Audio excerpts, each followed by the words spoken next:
Bonjour. Ça va? Ça va bien? Ça va bien?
À son siège au niveau du centre du secteur privé pour procéder à la remise, à une cérémonie de remise de dons pour les populations affectées par la crise malienne. Nous vous remercions sincèrement d'avoir abandonné vos occupations quotidiennes pour vous être joints à nous pour rehausser l'éclat de cette cérémonie. Tout à l'heure, vous allez entendre les discours du président du REAO, du PCA, du Fonds national de solidarité malienne, et nous allons faire la remise de dons qui sont officiels. Je vous remercie de votre attention.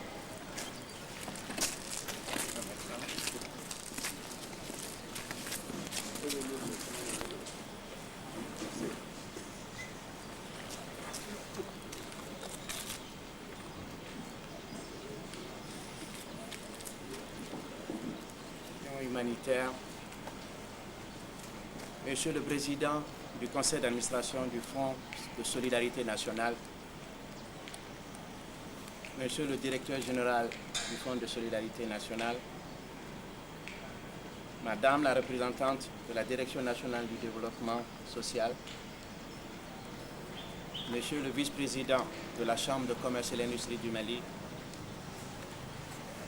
Messieurs et honorables représentants des ressortissants de Tenenkou, Monsieur le représentant des ressortissants de Yuwaru,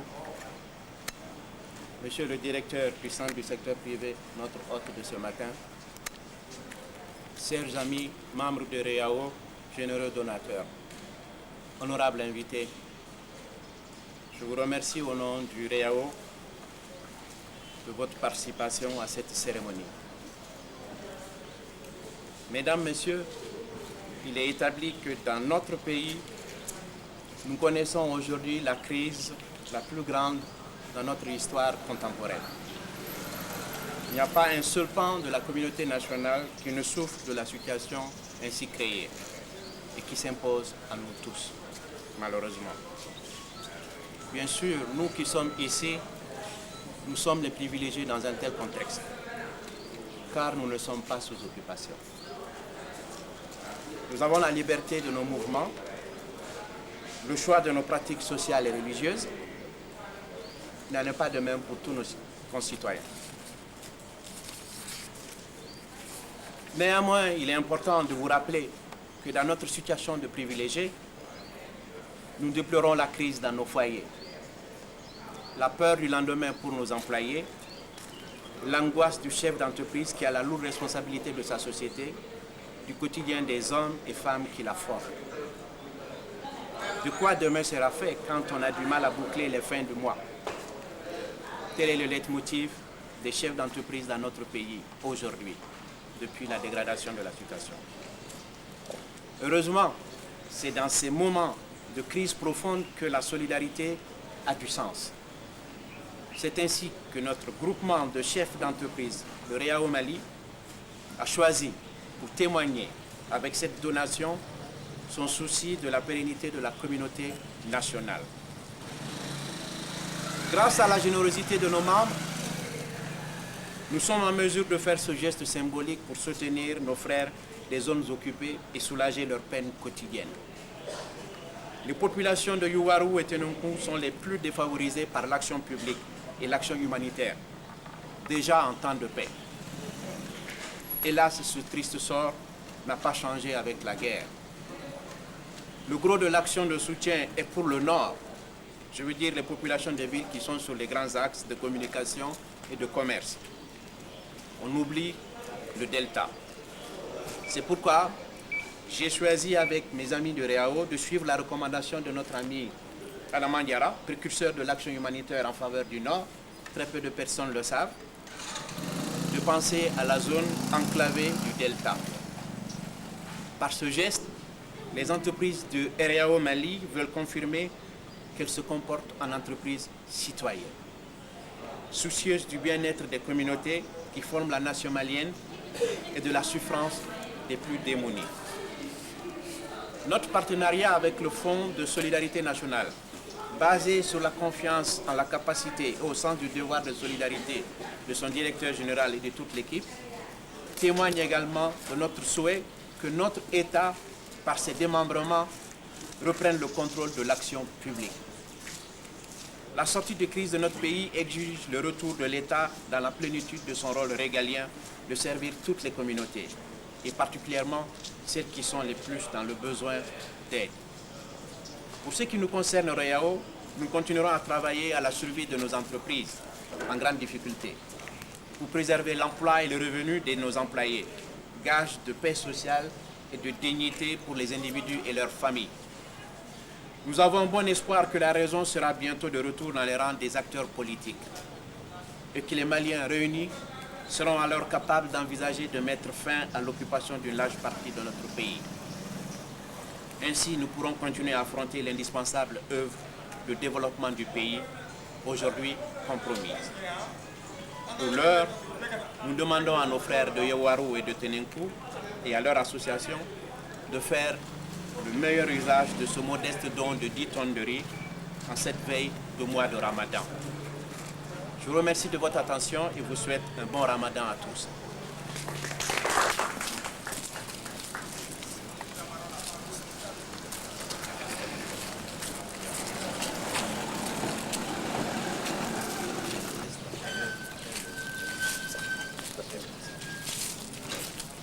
Au président du REAO de procéder à la remise sur la laine de cette modeste contribution, disons, au député, honorable député Toulenta, pour le compte des populations concernées. Monsieur le Président. Oui. Attention, attention. C'est bon. J'ai à deux, on a déplacé quelques sacs. Mais il faut dire quelque chose là. Ah, il faut que je dise. Ah, ça y est, c'est remis. Voilà, c'est ça. Voilà, merci. Maintenant, nous allons demander au PCA. Le représentant des communautés bénéficiaires. Des communautés bénéficiaires, de bien pouvoir du ministère chargé de l'humanitaire, monsieur le directeur national de la solidarité, monsieur le président du REAO au Mali, vénérable représentant du culte musulman ici présent, messieurs, mesdames les représentants de l'entreprise malienne, chers parents de Ténékou et de Youaou, vous comprenez ma double émotion en prenant ici devant vous la parole dans cette cérémonie importante et solennelle. Première émotion que fils du Delta, de Dia à Youaou, se trouve Ténékou, et un certain Bouriham Salah, en fondant cette ville, l'avait baptisé Ténénengu, amassons le riz en quantité. Qu'aujourd'hui, que je sois là pour recevoir des dons pour cette population fière de leur passé de riziculteurs, vous comprenez effectivement mon émotion. Émotion, et elle me paraît la plus importante dans cette circonstance, que des hommes et des femmes de l'entreprise, ceux-là même dont on pense que le cœur vibre pour le profit, pense à cette circonstance, à ceux-là qui souffrent et qui viennent en appui. J'en suis fier pour eux, j'en suis fier aussi pour mon peuple qui les reçoit. Dans la mesure où, ici, les cœurs se retrouvent dans la difficulté. Tel que hier, les cœurs se trouvaient dans la fierté. Tel que demain, je le présume, monsieur le président, les cœurs se trouveront dans la fierté de la paix retrouvée, de la conquête réussie. Pour le reste, vous avez visé juste, monsieur le président. Vous avez visé juste, monsieur le président d'honneur de la Croix-Rouge malienne. Dans la mesure où, c'est vrai, le Mali est agressé, le Mali est envahi, le Mali est dépeuplé, peuple déplacé. Mais on parle, c'est vrai, du Nord.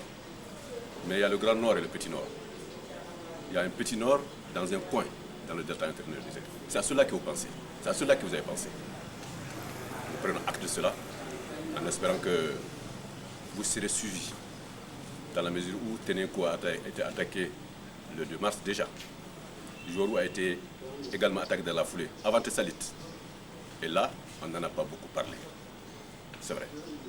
Mais vous prenez sur vous, monsieur le président, la parole pour dire oui, il y a le Nord.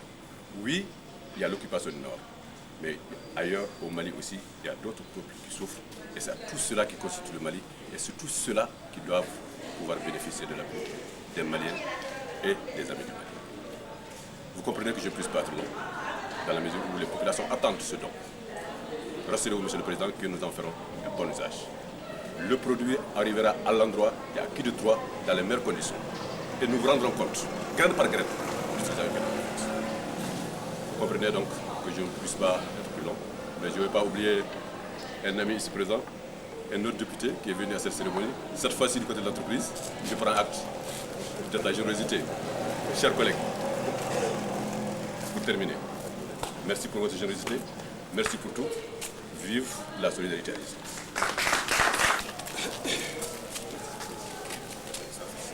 Félicitations.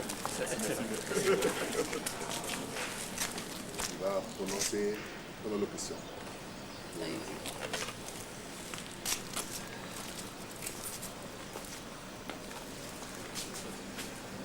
Assalamu alaikum. Assalamu alaikum une deuxième fois. Que la paix soit dans nos cœurs, dans nos esprits, dans tout notre moral et dans le pays. Messieurs les présidents, messieurs les directeurs, messieurs les représentants des cercles qui bénéficient de ce don. Ce don, il n'est pas d'une quantité ici, il est surtout moral. Il est surtout humain. Il se base sur ce qui nous unit tous. Ce qui nous unit, c'est ce pays-là, cette nation, cette république, cette démocratie que nous avons bâtie ensemble et pour lequel nos sensibilités doivent converger vers sa dignité et vers son élévation, en oubliant même sa personne physique et ses sensibilités. Parce qu'une nation, c'est quelque chose de grand, c'est quelque chose d'éternel. C'est là où nous puisons tous notre dignité, notre honneur. Ceux qui ont fait ce don vont dans ce sens. Ils ont fait ce don parce qu'ils se disent que quelque part, quelqu'un a besoin de nourriture, de boisson, de vie, de dignité et d'honneur. Le mot merci est un grand mot. C'est le merci que le Fonds de solidarité vous adresse. Et le Fonds de solidarité dit toujours que notre efficacité dépend de la générosité des donateurs. Et ça, c'est très important. À tous les Maliens, à toutes les Maliennes, et restons des citoyens de ce pays. Et sachons qu'une nation ne se bâtit pas. Il y a des gens pour couler des larmes, c'est des innocents. Il y a des gens pour faire la sueur, c'est des bâtisseurs. À nous de bâtir ce pays en oubliant des sensibilités ou des intérêts de ceci ou de cela. Il est dit que dans une famille, dans une sensibilité, dans un peuple, si les hommes ne se voient pas, ne se regardent pas avec une miséricorde divine, alors la force divine se passe d'eux et choisit d'autres hommes pour les mettre sur sa terre. N'allons pas à ce point. C'est un appel que nous adressons. Nous qui sommes de la solidarité, il faut de la solidarité, il faut de l'unité, il faut de la compréhension des gens pour que ce pays soit bâti. Ce pays ne se bâtit pas avec des choses futiles. Quand vous avez choisi une république, quand vous avez choisi une nation, quand vous avez choisi une religion, ce qui le respecte par le principe et la loi, c'est ça qu'il faut respecter. Alors vous demeurez dans la force de cette structure et vous demeurez dans cette dignité. Cela est très important pour nous tous, que chacun de nous sache que si nous avons choisi de faire une nation, c'est tout ce qui fait le respect par principe et par loi, la vie de cette nation qui doit être suivie et respectée.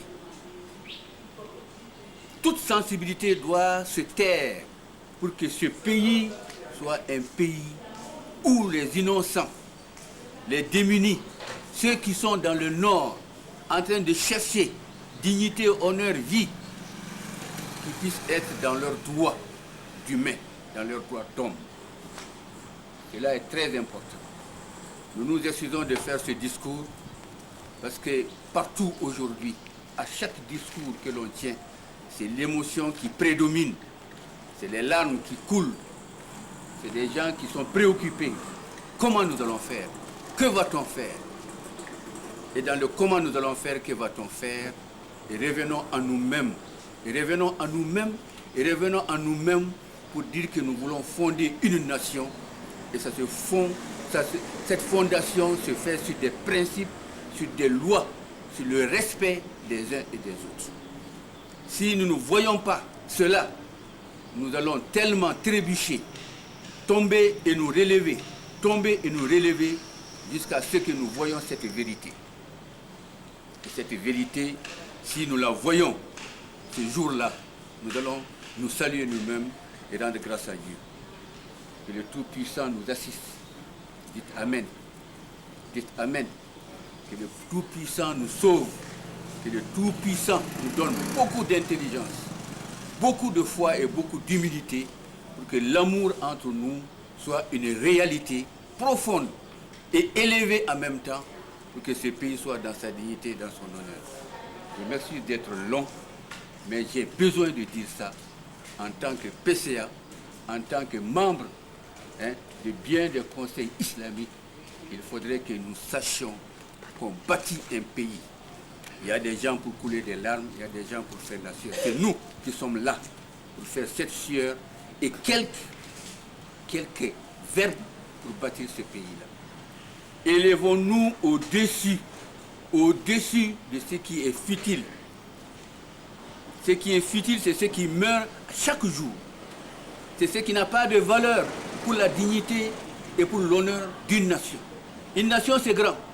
Les grandes nations que nous voyons, qui sont en train de dominer le monde par leur argent, par leur armement, par leur science, ils ont vécu dans la plus grande des indignités, des misères, pour en arriver à trouver cette vérité. Prenez la France, prenez les États-Unis, prenez n'importe quel pays. Ils ont coulé beaucoup de sang. Beaucoup ont pleuré, mais ils se sont battus. Battons-nous et gagnons la bataille.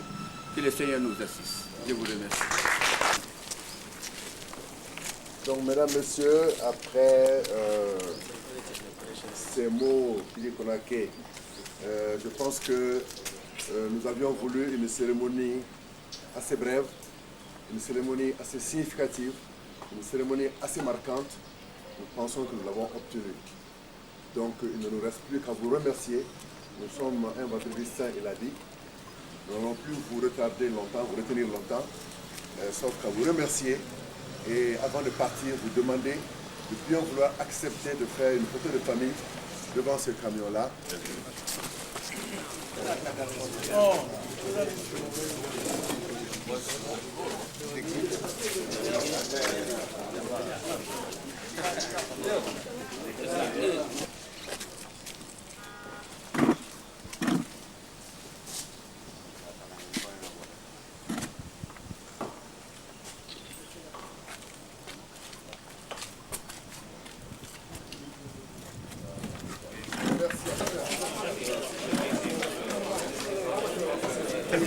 Il faut qu'on les voit.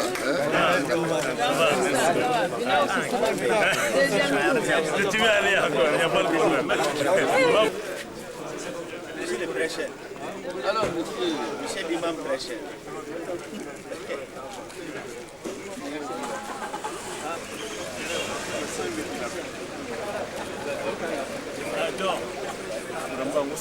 Avec les mêmes là-haut. Ah bon, elle a fait la école de la